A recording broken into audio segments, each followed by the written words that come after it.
चलो बताओ, पराई स्त्री पराये पुरुष को कैसे देखना चाहिए? आप बताओ,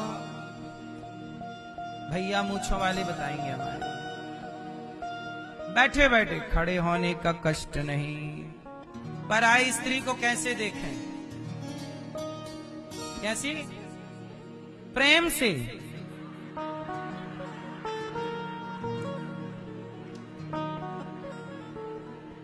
इसी प्रेम के चक्कर में तो इलू इलू चल रहा है।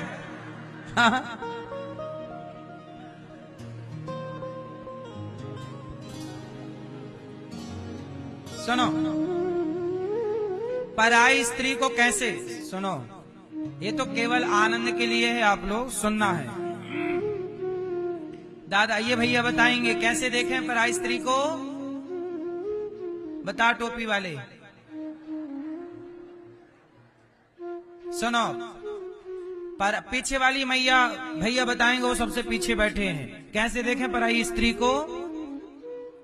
बड़ी है तो मां, बड़ी है तो बराबर की है तो बहन, छोटी है तो, ये दृष्टि।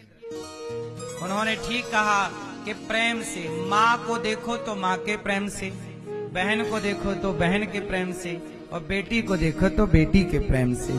ठीक बात है। तो तीनों को देखने का नजरिया ये नहीं कि सामने वाली खिड़की में एक चांद का टुकड़ा रहता है। अच्छा मैया, पुरुष को देखने का नजरिया क्या है? आप बताओ, पुरुष को कैसे देखा जाता है? हैं? बहन,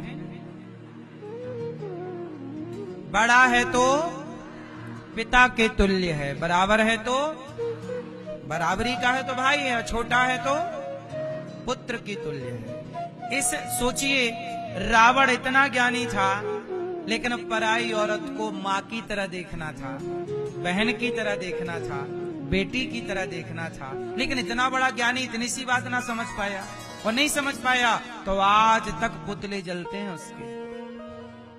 इसलिए आप लोग समझ जाइए, स्त्री भी संभले और पुरुष भी संभले, क्योंकि रावण की एक बहन भी थी। क्या नाम था? हाँ, वो भी ऐसे ही थी, झूठी, शादीशुदा थी और बोलती थी कि मैं कुंवारी हूं। सूप न खा, कहती है राम जी ब्याह कर लो। अब बताओ, पराये आदमी पे डोरे डाल रही है। इसलिए इसकी नाक कट गई। मैया, पुरुष का पुतला जलता है, स्त्री की नाक यदि चरित्र से भटक जाए तो नाक ही चली गई। नाक मतलब इज्जत।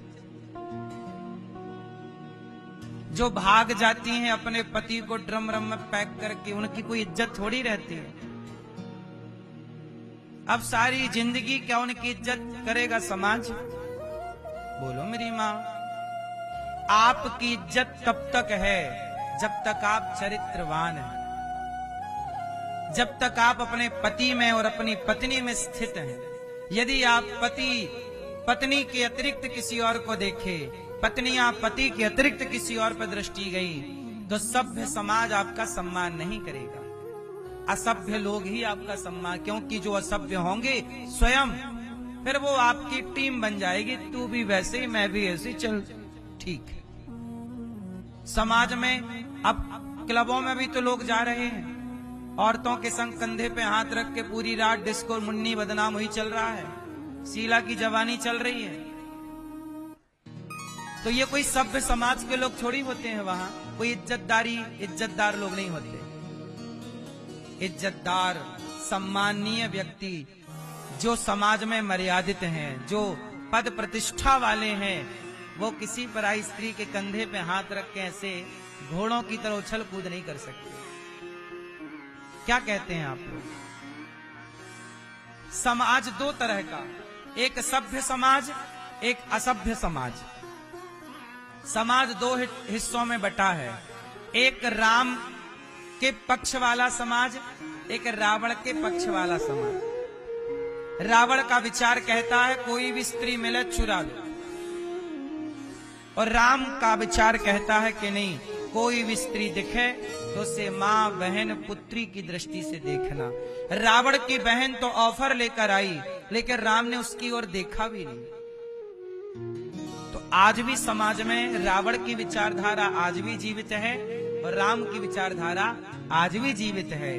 अब आप बताइए कि क्लबों में जाने वाले लोग, पराये पुरुष पराई स्त्रियों के संग नाचने वाले लोग किस विचारधारा के हैं? राम विचारधारा के रावण विचारधारा? इसलिए रावण विचारधारा के लोगों को राम की विचारधारा पसंद नहीं आती। इसलिए जब हम कोई सही बात कहते हैं तो गलत विचारधारा के लोग हमारा विरोध करते हैं, क्योंकि विचारधारा अंतर हो गई ना। वो उनकी विचारधारा, उन्हें आजादी चाहिए कि हम कुछ भी करें, आप कोई मत बोलिए। पर नहीं, इस राष्ट्र में मर्यादा में रहने वाले लोग आपको आजादी नहीं दे सकते कि आप कुछ भी करें। मर्यादा में रहने वाले लोग मर्यादा में रहने की ही बात कहेंगे।